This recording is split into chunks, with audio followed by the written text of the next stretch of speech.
কাল থেকে আমাদের মধ্যে আর কোনো ভুল বোঝাবুঝি থাকবে না।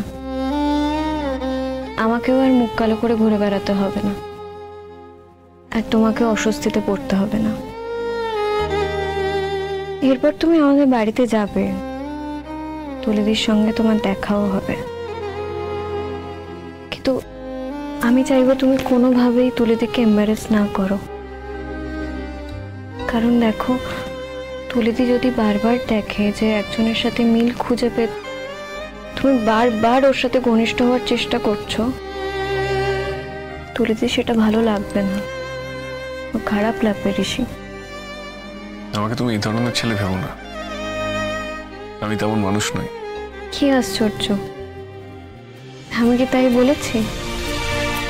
একজন হারিয়ে যাওয়া মানুষকে যদি তুমি হঠাৎ দেখতে পাও, তার প্রতি আকর্ষণ জায়গাটা তো স্বাভাবিক, কিন্তু তোমাকে এটা মেনে নিতে হবে ঋষি। যাকে তুমি দেখতে পেয়েছো আর যেই মানুষটি হারিয়ে গেছে, তাহলে দুজন এক নয়। আরেকটা কথাও তোমাকে মেনে নিতে হবে, ঘটনাচক্রে যদি তারা দুজন একও হতো, তাহলেও কিন্তু তুমি তার প্রতি আকর্ষণ দেখাতে পারো না, কারণ তুমি এখন আমার স্বামী। আজ যে ঘটনাটা তুমি ঘটিয়েছো সেটা তুমি খুব ভুল করেছো, অন্যায় করেছো।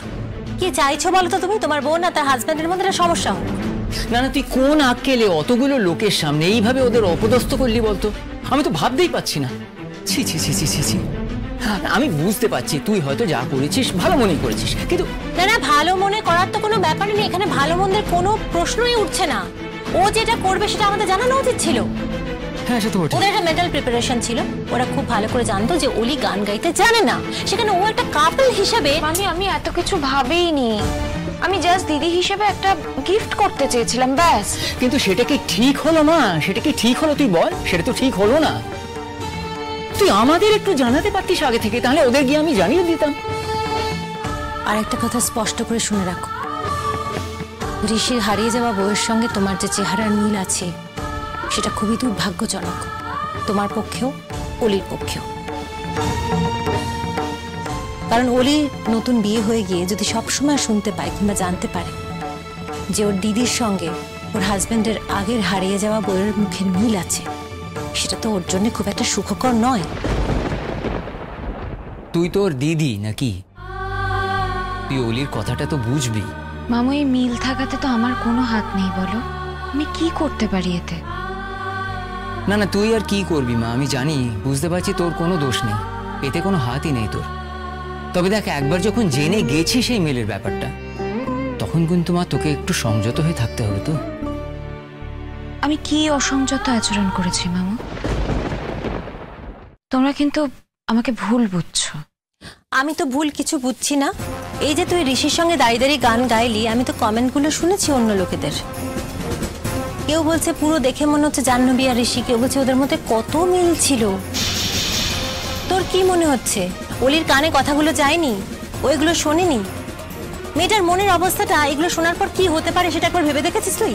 মামু মামু প্লিজ, তুমি অ্যাটলিস্ট সিচুয়েশনটা বোঝো। ওখানে সবাই এমন ভাবে বললাম, আমি কি করতাম বলো তো? তুলিমা, একটা জিনিস তুই ভেবে দেখ, একটা কাজ তুই শুরু করলি, অর্ধেক করে বাকিটা করলি না, এটা কিরম কথা হলো বল? একটু তো বুদ্ধি খরচা করতে হবে নাকি? আচ্ছা ঠিক আছে মামি, আমি তোমাকে কথা দিচ্ছি, এরপরে যদি ওরা আমাদের বাড়িতে আসে আমি ওদের সামনে আসবো না। দেখো, এর আগেও তো আমি আসতে চাইনি, তোমরাই তো আমাকে জোর করতে। না না, বেরোবি নাই বা কেন? বেরোবি নাই বা কেন আর যাবি নাই বা কেন? তোর বোনের যে বাড়িতে বিয়ে হয়েছে সেই বাড়িতে যাবি না, এটা আবার হয় নাকি? You have to be natural, যাবি বই কি। কিন্তু তুমি যোগাযোগ করতে গিয়ে বাড়াবাড়ি করে ফেলেছো। মামি, আমি কোনটা বাড়াবাড়ি করেছি বলো? হ্যাঁ, গানের ব্যাপারটা আমার ভুল হয়ে গেছে, কিন্তু আমি সত্যি বুঝতে পারিনি এরকম ঘটনা আর ভবিষ্যতে কোনোদিন ওর ঘটবে না।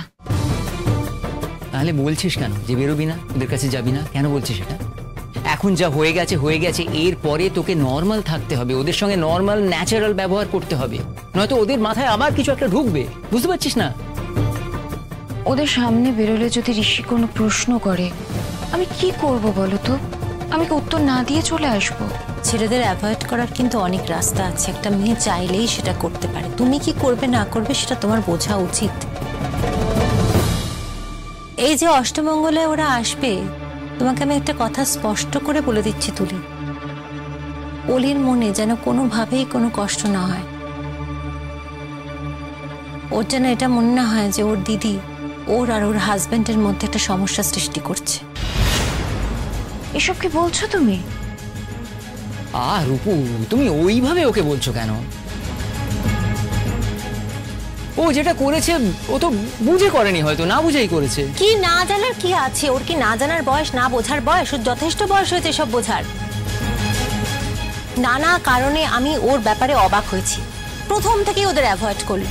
আরে তখন তো ও জানতোই না যে ঋষির হারিয়ে যাওয়া বউয়ের সঙ্গে ওর মুখের মিল রয়েছে, তাহলে তুই কেন অ্যাভয়েড করলি ওদের বল? নানা কারণে ওদের মধ্যে একটা অস্বস্তি সৃষ্টি হয়েছে। মামি তুমি তো জানো আমি নতুন মানুষদের সাথে মেলামেশা করতে আমার অস্বস্তি হয়। ওরা যদি আমাকে পুরনো কথা জিজ্ঞেস করতো আমি তো কিছুই বলতে পারতাম না। এই জন্যই আমি দেখা করতে চাইনি। এইসব পুরনো কথা এখন উঠছে কেন? আর তাছাড়া তোর পরিচয় তো এটাই দিয়েছি যে তুই আমাদের ভাগ্নি, আসল কথার তো কারুকেই বলিনি। কিন্তু মামু লোকে তো আমাকে জিজ্ঞেস করে আমি কোন স্কুলে পড়েছি, কোন কলেজে পড়েছি। আমি তো কিছু মনে করতে পারি না বলো, আমি কিছু বলতেও পারি না। তখন একটা অস্বস্তিকর সিচুয়েশন তৈরি হয়। হ্যাঁ তোমরা আমাকে শিখিয়ে রেখেছো ঠিকই, কিন্তু আমি বারবার ভুলে যাই। আর তাছাড়াও যে কথাগুলো সত্যি নয় সেগুলো বলতে আমার অসুবিধে হয়। আর ঠিক সেই কারণেই আমি যেতে চাই না। কিন্তু তোমরাই আমাকে জোর করেছিলে যাওয়ার জন্য। ঋষি প্রথম দিন এসে আমার হাত ধরেছিল, কিন্তু আমি কিন্তু ওদের কোনো বিষয়ে যেতে চাইনি। কেন হাত ধরেছিল সেটা তো তুই এতদিনে নিশ্চয়ই বুঝতে পেরেছিস। তোকে দেখে হঠাৎ জাহ্নবী ভেবে চমকে গিয়েছিল, তাই। একটা কথা পরিষ্কার করে শুনে রাখো তো, আর যদি জাহ্নবী ফিরেও আসে, অলির সঙ্গে ওর বিয়েটা তো ক্যান্সেল হয়ে যাবে না। অলি তো ওর নিজের জায়গাটা ছাড়বে না। অলি খুব শক্ত মেয়ে। অলি তো যেচে ওকে বিয়ে করেনি, ওরা নিজেরা সম্বন্ধ করে অলির সঙ্গে ওর বিয়েটা দিয়েছে। আর ঋষিও অলিকে পছন্দ করেছে। হ্যাঁ, আর ওর যদি মনে তাই থাকতো যে জাহ্নবী যদি কোনোদিন ফিরে আসে তাহলে ওকে আবার আমি নিয়ে নেবো, তাহলে ও নিশ্চয়ই অলিকে বিয়ে করতো না। ওর মনে কি আছে না আছে তার থেকেও বড় কথা অলির মনে কি আছে। অলি তো সেটা কখনোই মেনে নেবে না। যদি জাহ্নবী ফিরেও আসে, জাহ্নবীকে কিন্তু সরেই যেতে হবে। আচ্ছা তোমরা এসব কথা কেন বলছো বলো তো?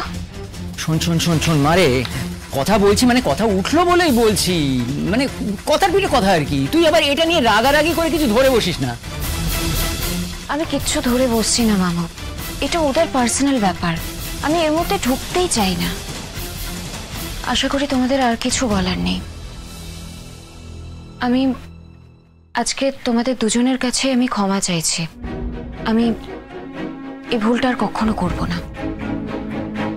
তুই তুই কি ও এরকম করে কথা, তুই এরকম ফর্মাল হয়ে কথা বলছিস কেন হঠাৎ? না মামু, ফর্মালি কথা বলছি না। আমি যেটা করব না আমি শুধু সেটাই জানালাম। তোমরা যখন বলছো ওরা এলে আমাকে অবশ্যই দেখা করতে হবে, কিন্তু প্রয়োজন না থাকলে প্লিজ আমাকে ডেকো না। আর মামু তোমাকে একটা কথা বলার আছে। তুমি বলছিলে অফিসে জয়েন করার কথা, তুমি প্লিজ সেই ব্যবস্থাটা তাড়াতাড়ি করে দাও। বারে তাহলে হাতে হাতে কে হেল্প করবে আমার সঙ্গে? এই ধকলটা কি আমি একলা সামলাতে পারবো? আমি সব কাজ করে তবে অফিসে যাব। আর তুলি পালিয়ে তো কোনো লাভ হবে না। দেখ, যে ঘটনাটা ঘটবে সেটা তো ফেস করতে হবে। মানলাম তোর সঙ্গে জাহ্নবীর চেহারার একটা মিল আছে, তা বলে তুই তো আর জাহ্নবী হয়ে গেলি না। ঠিকই তো, তুই তো আর জাহ্নবী নোস। একটা মানুষের সঙ্গে আর একটা মানুষের মিল তো অনেক সময় থাকে। একই রকম দেখতে হয় দুটো মানুষকে। আচ্ছা আমি তো একবারও বলিনি আমি জাহ্নবী। তোমরাই বা এসব কথা বলছো কেন বলো তো? আর এসব কথাগুলো শোনার তো আমার কথা নয়। হ্যাঁ ভুল আমি একটাই করেছি, আমার ওখানে গান গাওয়া উচিত ছিল না, আমি ওখানে গান গেয়ে ফেলেছি। এছাড়া আর কোনো ভুল তো আমি করিনি। আর গানটাও আমি গেয়েছিলাম তোমাদের সবার অনুরোধে। ওদেরকে একটা গিফট দেবো বলে আমি ওদের নামটা পাঠিয়েছিলাম। হ্যাঁ, ওরা না এলে এই ঝামেলাটা হতো না। আর মামি, আমি মন থেকে চাই যে অলি সুখী হোক। আমি যদি এটা না চাইতাম তাহলে অনেকদিন আগে থেকে কিন্তু ব্যাগরা দিতাম।